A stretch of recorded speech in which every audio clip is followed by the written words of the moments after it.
सुनिए बादशाह जिन, ये दोनों कुत्ते मेरे भाई हैं और मैं इनका भाई हूँ।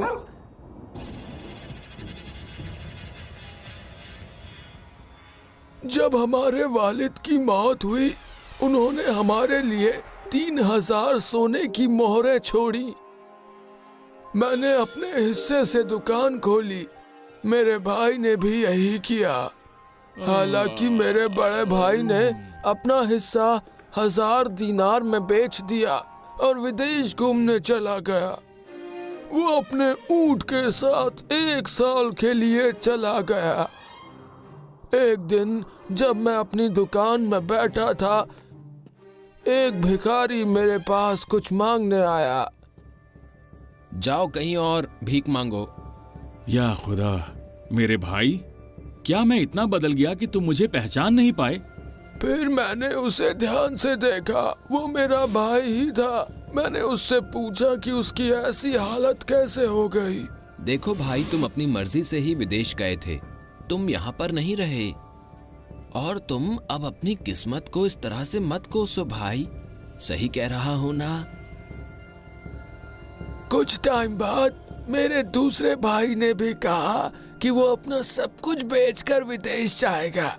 मैंने और मेरे बड़े भाई ने उसे रोकने की काफी कोशिश की, लेकिन कोई फायदा नहीं हुआ। वो ऊंट पर सवार होकर निकल कर चला गया। वो 1 साल बाद वापस आया, बड़े भाई की तरह खस्ता हालत में।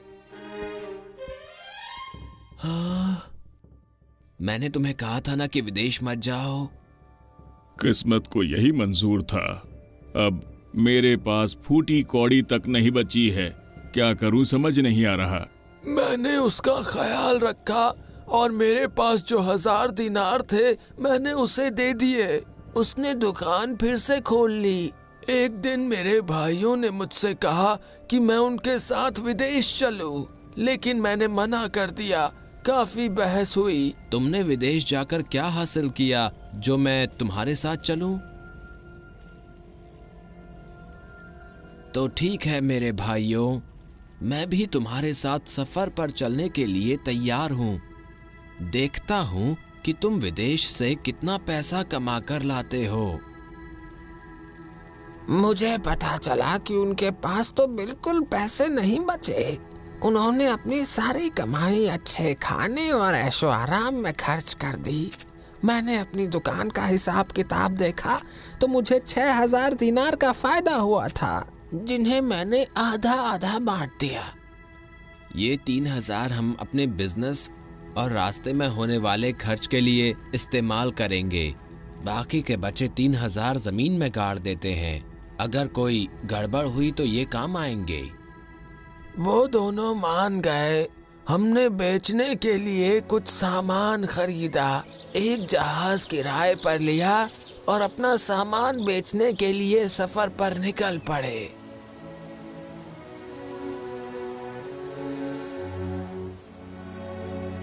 एक महीने बाद हम एक शहर में पहुंचे जहां हमने अपना सामान बेचा, और जब हम आगे के सफर पर निकलने वाले थे तो समंदर के किनारे एक औरत दिखी जो काफी गरीब लग रही थी। वो हमारे पास आई और बोली, मालिक, क्या आप मेरी कुछ मदद कर सकते हैं? अगर आप करेंगे तो मैं आपके लिए कुछ भी करूंगी, जो आप चाहें। देखिए, मैं एक भला इंसान हूँ और आपकी मदद कर सकता हूँ, लेकिन बदले में मुझे आपसे कुछ भी नहीं चाहिए। बराहे करम आप मुझसे निकाह कर लीजिए और मुझे अपने साथ ले चलिए। जब मैंने उसकी बात सुनी तो मेरा दिल पिघल गया और मैं उसे अपने साथ ले गया। शायद किस्मत यही चाहती थी। मैंने उसे अपने जहाज में जगह दे दी।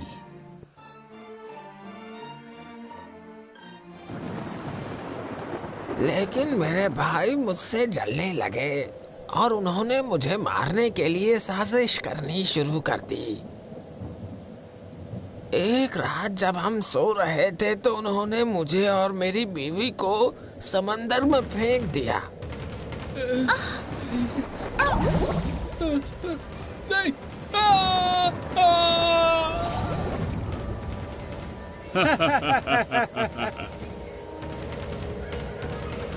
हालांकि मेरी बीवी एक परी थी, इसलिए उसने मुझे डूबने नहीं दिया और मुझे किनारे पर पहुंचा दिया।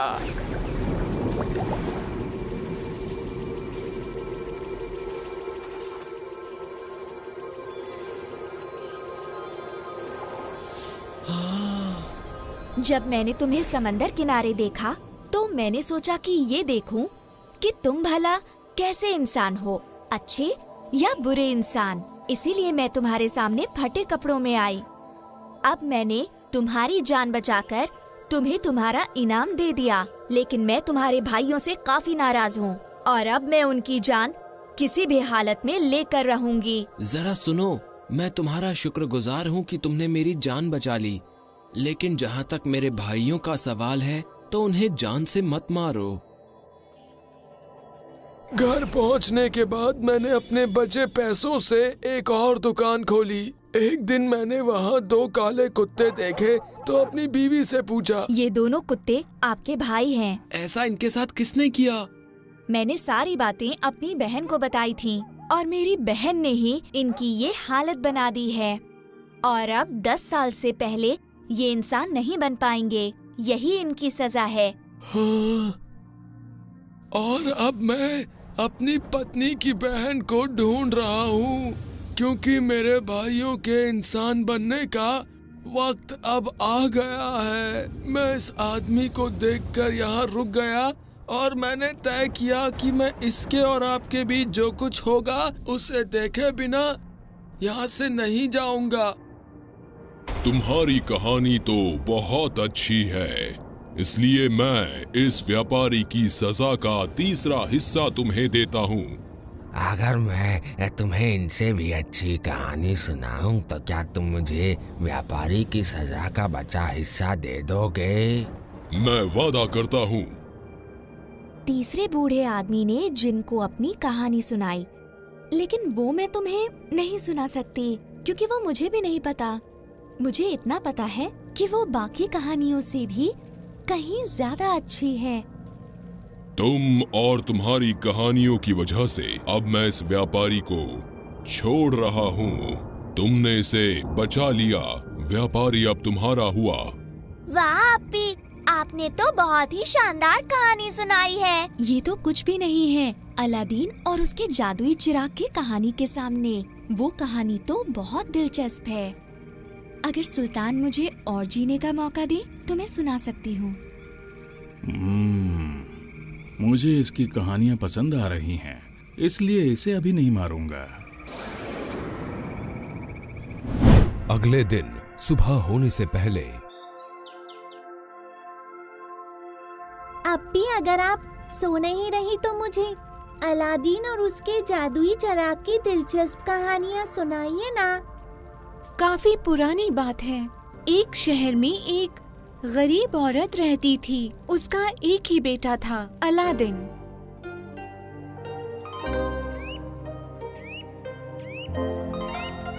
वो लड़का काफी आलसी था और हमेशा आस पड़ोस के बच्चों के साथ खेलता रहता था। जब उसकी माँ ने देखा कि उसका बेटा नहीं सुधरने वाला, तो उसने अपने शौहर की दर्जी की दुकान बेच दी और गुजारा करने के लिए चरखा चलाने लगी। एक दिन जब अलादीन बच्चों के साथ खेल रहा था तो वहाँ पर एक जादूगर आया और खेलते हुए अलादीन को घूरने लगा।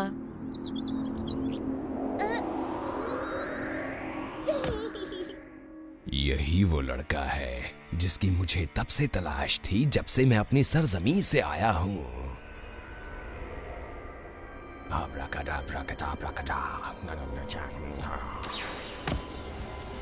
जादूगर ने अलादीन के दोस्तों को गायब कर दिया और अलादीन के पास गया। मेरे बच्चे, तुम मुस्तफा दर्जी के ही बेटे हो ना? जी, लेकिन वो तो काफी वक्त पहले गुजर गए। क्या वो नहीं रहे? आप क्यों रो रहे हैं?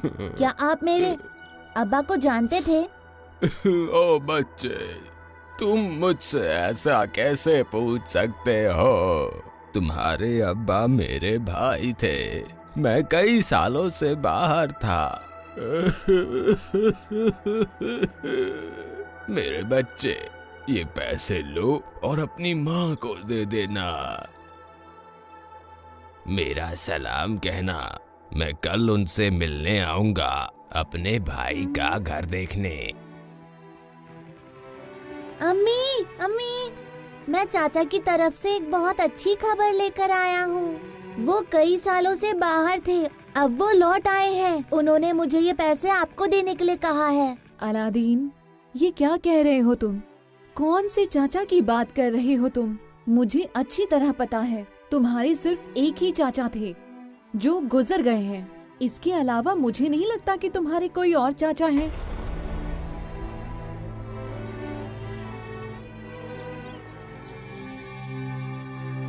दरवाजे पर दस्तक हुई और जब अलादीन और उसकी माँ ने दरवाजा खोला तो बाहर वही जादूगर आंसू बहाते हुए खड़ा था।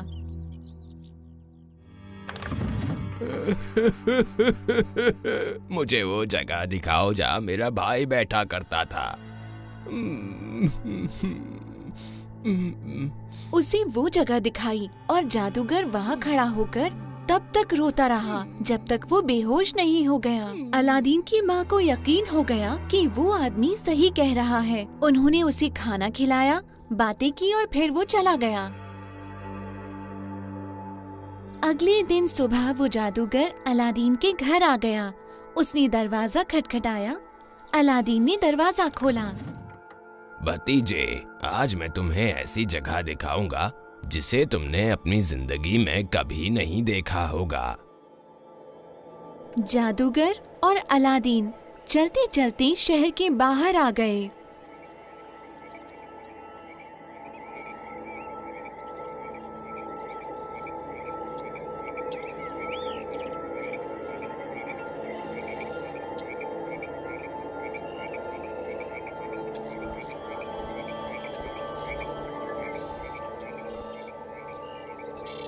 जब वो अपनी मंजिल पर पहुंच गए तो अलादीन थक गया।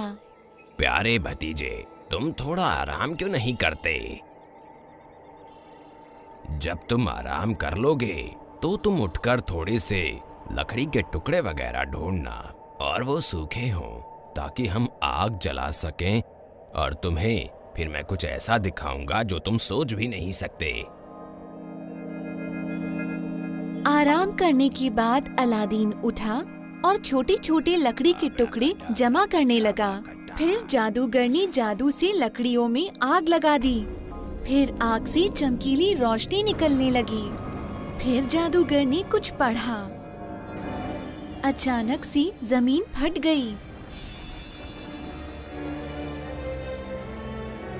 मेरे प्यारे भतीजे, अगर जो मैं कहूँगा वो करोगे तो तुम दुनिया के किसी भी बादशाह से ज्यादा अमीर बन जाओगे, क्योंकि इस गुफा में खजाना भरा पड़ा है। आप मुझे बताइए क्या करना है। आप जैसा कहेंगे मैं वैसा ही करूँगा।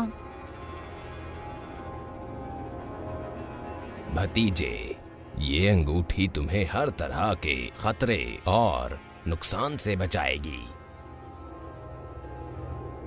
अलादीन, वैसे ही जाना जैसे मैंने कहा। मैं चाहता हूँ कि तुम बड़े ध्यान से इन सीढ़ियों से नीचे चले जाओ। जब तुम नीचे चले जाओगे, 4 बड़े बड़े कमरे दिखाई देंगे और हर कमरे में तुम्हें सोने से भरे हुए बर्तन और सोने और चांदी की दूसरी कीमती चीजें दिखाई देंगी। फिर फलों के पेड़ वाले एक बाग में जाना। वो तुम्हें एक छत पर ले जाएगा। वहां 30 सीढ़ियां चढ़ना। फिर एक चिराग दिखाई देगा। तुम्हें उन सीढ़ियों को चढ़कर चिराग लेकर आना है। उसमें जो कुछ रखा है उसे फेंकने के बाद चिराग अपनी जेब में रख लेना, और वापस आते हुए तुम पेड़ों से जो चाहे तोड़ सकते हो, क्योंकि जब तक चिराग तुम्हारे हाथ में है सब तुम्हारा है।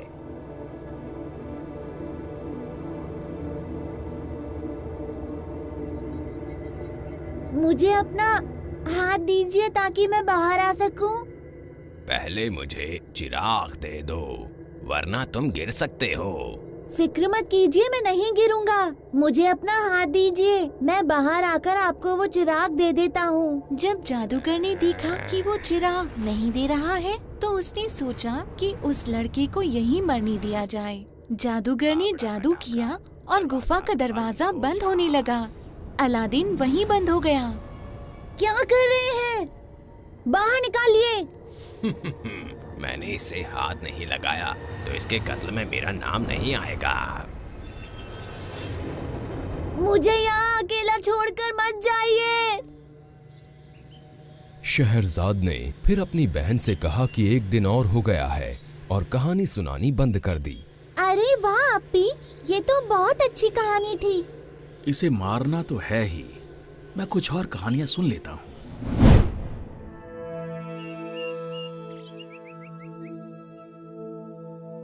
अप्पी, अगर आप सो नहीं रही तो मुझे अलादीन और उसके जादुई चिराग की दिलचस्प कहानियाँ सुनाइए ना। अलादीन वहाँ बैठकर रोने लगा। वो काफी परेशान था। उसे समझ नहीं आ रहा था क्या करे और क्या ना करे। वो अपने हाथ आपस में रगड़ने लगा। अचानक से धुआं सा उठा और उसके सामने एक बड़ा सा जिन हाजिर हो गया।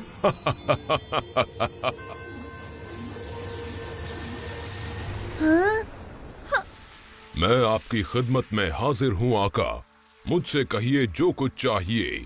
जो भी मेरे मालिक की अंगूठी पहनता है मैं उसका गुलाम हो जाता हूँ। सुनिए, मैं चाहता हूँ कि आप मुझे इस जगह से बाहर निकाल दीजिए। जैसे ही अलादीन ने अपनी बात खत्म की, जमीन फट गई और वो उसी रास्ते से वापस आ गया जहाँ से वो अंदर गया था। फिर अलादीन घर की तरफ दौड़ा।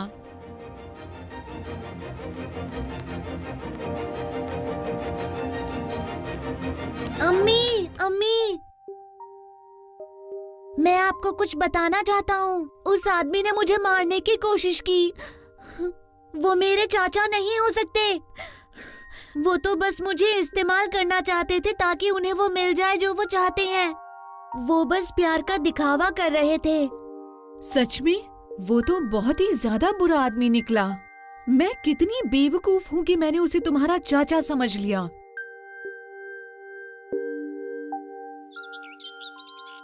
अगले दिन अम्मी, मुझे वो चिराग दे दो जो मैं अपने साथ लाया था। मैं उसे बेच देता हूँ और उन पैसों से खाने के लिए कुछ लाता हूँ।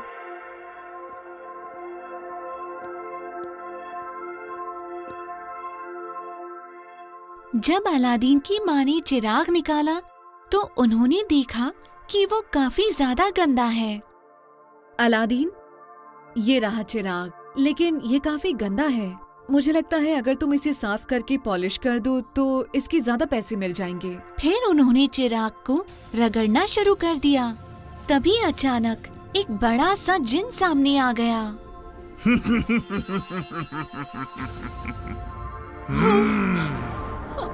क्या हुक्म है आका? जो भी इस चिराग को पकड़ता है मैं उसका गुलाम हूँ। आप हुक्म करें। अलादीन की माँ बेहोश होकर जमीन पर गिर गईं। अलादीन ने जब अपनी माँ और जिन की आवाज सुनी तो वो वहाँ आ गया।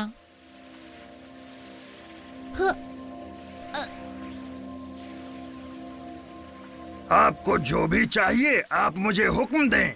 अगर ऐसी बात है तो मैं चाहता हूँ कि तुम मेरे लिए खाने के लिए कुछ लेकर आ जाओ। कुछ ऐसा जो बहुत ही लजीज हो। जिन ने 12 अलग अलग तरह के पकवान सोने के बर्तनों में पेश किए।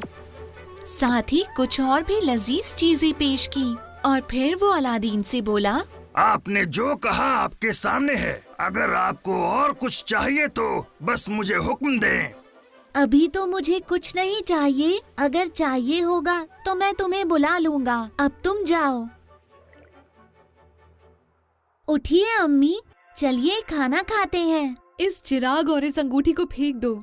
इनसे हम किसी न किसी मुसीबत में फंस सकते हैं बेटा। नहीं माँ, मैं इस चिराग और अंगूठी को बिल्कुल नहीं फेंक सकता हूँ, लेकिन मैं इस चिराग को छुपा देता हूँ ताकि वो जिन कभी आपके सामने ना आ पाए। ठीक है, जैसा तुम चाहो बेटा। अलादीन और उसकी माँ ने वो खाना खाया जो जिन ने उन्हें दिया था। अलादीन उनमें से एक प्लेट को बेचने गया। आओ बच्चे, अगर कुछ बेचने के लिए आए हो तो वो बस मुझे दिखा दो, तुम्हें अच्छी कीमत मिलेगी। अरे बच्चे, ये तो बिल्कुल खरे सोने की है और इसकी कीमत 70 दीनार है। अगर तुम्हें ये कीमत ठीक लगे तो मैं तुम्हें पैसे दे सकता हूँ। हाँ। अलादीन ने पैसे ले लिए और उसके बाद वो एक एक करके सारे बर्तनों को बेचता रहा और इस तरह से धीरे धीरे करके उनकी गरीबी दूर हो गई। कुछ साल में बाजार के सारे लोग अलादीन को जानने लगे।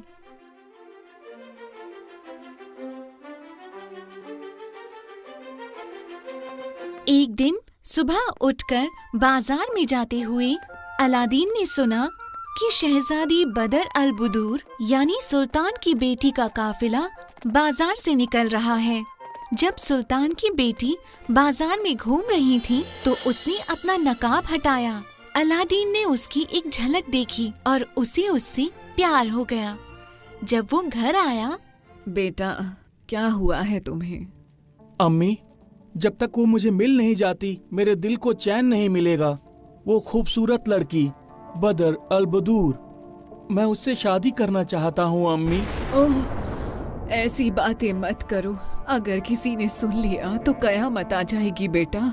मैं इस बात को जानता हूँ, मेरा ताल्लुक एक गरीब घर से है, लेकिन इसके बावजूद मैं उसे पाने की हर मुमकिन कोशिश करूँगा। अगर वो मुझे नहीं मिली तो मेरा जीना बहुत मुश्किल हो जाएगा। मुझे ये बताओ अलादीन, अगर मैं सुल्तान से उनकी बेटी का हाथ तुम्हारे लिए मांगूंगी तो मैं उन्हें बदले में क्या तोहफा दूंगी जो उनकी हैसियत के हिसाब से हो? क्योंकि आपने तोहफा देने की बात की है तो मैं सुल्तान को ऐसा तोहफा दे सकता हूँ जो इस शहर में तो क्या दुनिया में किसी ने नहीं देखा होगा। मुझे पता है अम्मी, हमारे गहने दुनिया में सबसे कीमती हैं। मैं आपको ये गहने देता हूँ, आप ये ले जाकर सुल्तान के सामने पेश कीजिए। मुझे यकीन है कि उन्हें पसंद आएंगे। देखना, ये तोहफा सुल्तान को जरूर अच्छा लगेगा अम्मी। अब आप मना नहीं कीजिएगा। मेरी आपसे गुजारिश है कि आप इसे सुल्तान के पास लेकर जाएं और फिक्र तो बिल्कुल ना करें। ये याद रखिएगा, मेरे पास एक चिराग है जो मेरी हर मुश्किल में मेरा साथ देता है। अगले दिन सुबह अलादीन की माँ ने गहनों से भरी तश्तरी ली, उस पर एक अच्छा सा कपड़ा डाला और महल चली गईं।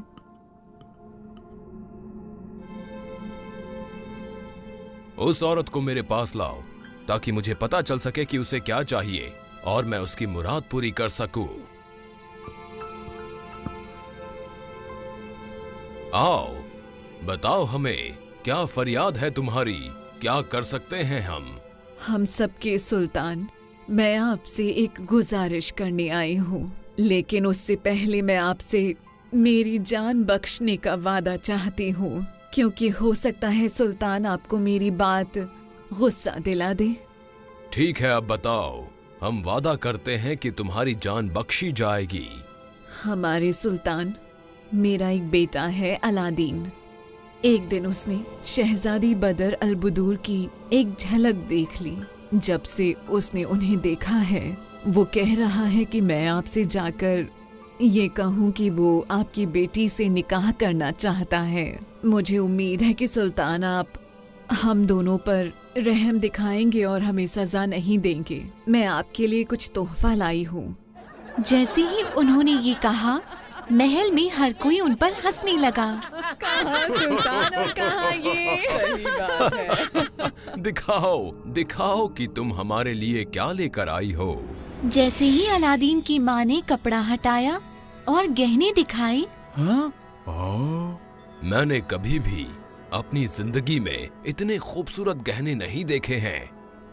मुझे नहीं लगता कि मेरे खजाने में ऐसा एक भी गहना है जो मेरे लिए ऐसा तोहफा भेज सकता है। वो मेरी बेटी का शौहर बनने लायक होगा। जहां तक मैं देख सकता हूँ, यहाँ उस आदमी से ज्यादा लायक कोई नहीं है। मैं चाहता हूँ कि तुम जाओ और अपने बेटे से कहो कि मैं अपनी जुबान का पक्का हूँ, लेकिन मेरी भी एक शर्त है, और वो शर्त ये है कि उसे 40 तश्तरियां खरे सोने से भरी हुई हमें देनी होंगी और कीमती पत्थरों के साथ इतने ही नौकर नौकरानियां भी। अगर आपका बेटा ये सब दे पाएगा तो हम उसकी शादी अपनी बेटी से करवाएंगे। अलादीन की माँ वहाँ से चली गईं। अम्मी बताइए मुझे क्या हुआ? अलादीन, सुल्तान ने मेरी बहुत इज्जत की और उन कीमती गहनों को देखकर वो बहुत खुश भी हुए, पर उन्होंने हमसे काफी सारी चीजें मांगी हैं। वो चाहते हैं कि तुम उन्हें अभी जवाब दो। अम्मी आप बिल्कुल फिक्र ना करें।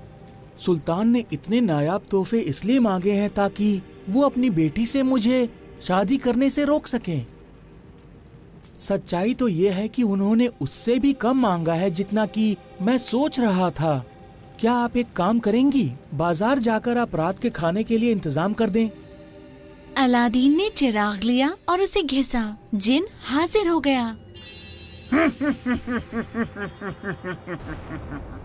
क्या हुक्म है मेरे आका, आप मुझे बताएं। मैंने सुल्तान से उनकी बेटी का हाथ मांगा था, लेकिन उन्होंने तो हमारे सामने शर्त रख दी। उन्हें चाहिए 40 तश्तरियां सोने से भरी हुई और उन्हें गुफा से निकाले गए बेशकीमती पत्थर भी चाहिए। और जानते हो क्या, उन्हें वो सब चाहिए 40 नौकर और नौकरानियों के साथ। तो अब मैं चाहता हूँ कि तुम वो सब मेरे लिए ले आओ। जैसा आपका हुक्म मेरे आका।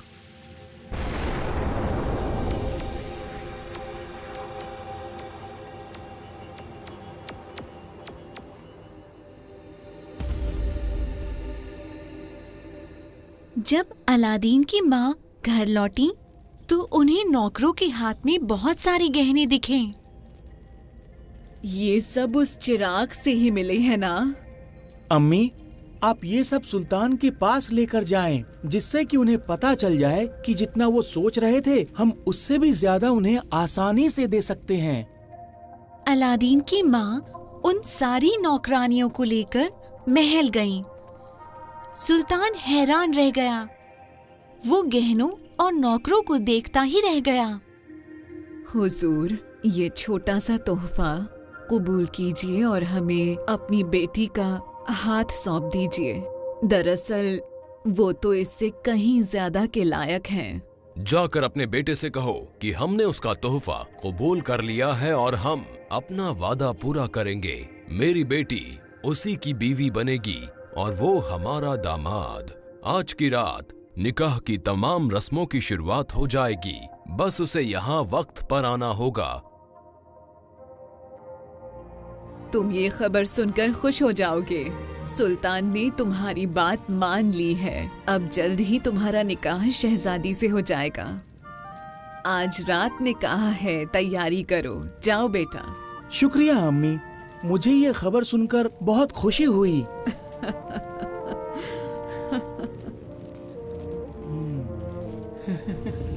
अलादीन ने चिराग लिया और उसे घिसा।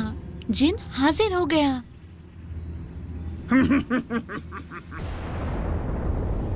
क्या हुक्म है मेरे आका, आप मुझे बताएं।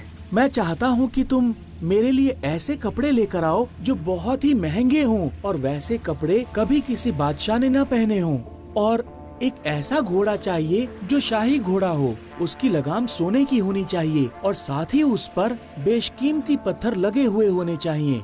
मैं चाहता हूँ कि तुम 12 नौकर लाओ जो बहुत ही खूबसूरत और शानदार हों, और जब मेरी अम्मी महल में जाएं तो वो सभी उनके साथ होने चाहिए। बस मैं इतना ही चाहता हूँ। जैसा आपका हुक्म। अलादीन घोड़े पर चढ़कर अपने आगे पीछे नौकरों को लेकर महल की ओर निकल पड़ा।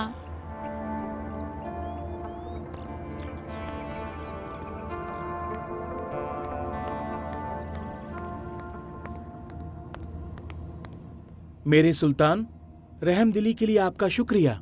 आपने मेरी शादी का वादा पूरा किया है।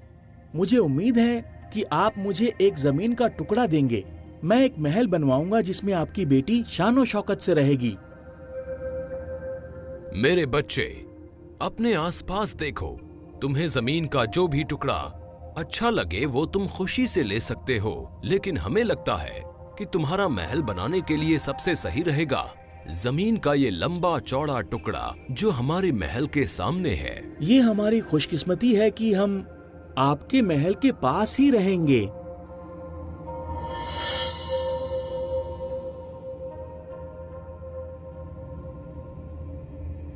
अलादीन अपने घोड़े पर बैठा और महल से वापस अपने घर आ गया। घर जाकर उसने चिराग को रगड़ा। जिन हाजिर हो गया। क्या हुक्म है मेरे आका, आप मुझे बताएं। मेरे पास तुम्हारे लिए एक बहुत ही जरूरी काम है। मैं चाहता हूँ कि तुम सुल्तान के महल के सामने जल्दी से मेरे लिए एक महल बना दो। वो महल बहुत ही शाही और शानदार होना चाहिए और साथ ही दुनिया के सारे ऐशो आराम। जैसा आपका हुक्म मेरे आका।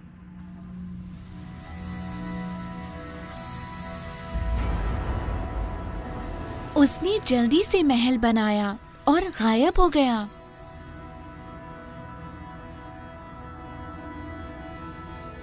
जब सूरज निकला तो सुल्तान की नींद खुली। वो अपनी खिड़की पर गया।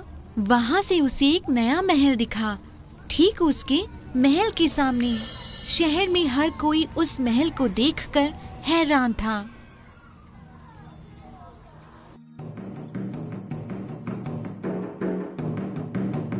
इस दौरान महल में शादी की तैयारियां शुरू हो गईं।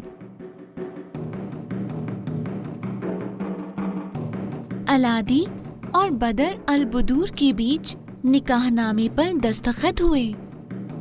सुल्तान ने काजी और गवाहों को बुलाया। मुझे इस बात का सुकून है कि वो छोटा बच्चा उस गुफा में मर गया होगा और मुझे इस बात की उम्मीद है कि एक दिन वो चिराग मेरे पास जरूर आएगा। उसने अपना जादुई आईना निकाला और उसमें देखने लगा, ये पता लगाने के लिए कि अलादीन मरा है या नहीं और चिराग कहाँ है। अलादीन के जिंदा दिखने पर उसे बहुत गुस्सा आया। उस चिराग के लिए मैंने इतनी तकलीफें सही हैं जितनी किसी ने नहीं सही होंगी। वो लड़का चिराग का फायदा उठा रहा है। वो ऐसा कैसे कर सकता है? मैं अपनी ताकत जुटाकर उसे बर्बाद कर दूंगा। वाह, इससे अच्छी कहानी तो मैंने कभी नहीं सुनी अप्पी। आगे की और भी अच्छी है, तुम्हें बहुत अच्छी लगेगी। अगर सुल्तान मुझे एक और दिन जिंदा रहने के लिए दे दे, तभी मैं तुम्हें आगे की कहानी कल रात सुना पाऊंगी। चलो थोड़ा और इंतजार कर लेते हैं। इसे तो मैं कभी भी मार सकता हूँ। और देखने का मन कर रहा है ना आपको? तो जल्द से जल्द इस चैनल को सब्सक्राइब कीजिए और मित्र परिवार सहित मैजिक बॉक्स के वीडियोस का आनंद लें। मैजिक बॉक्स हिंदी, मजे और शिक्षा की संतुलन रंगमंच। सब्सक्राइब करना मत भूलना।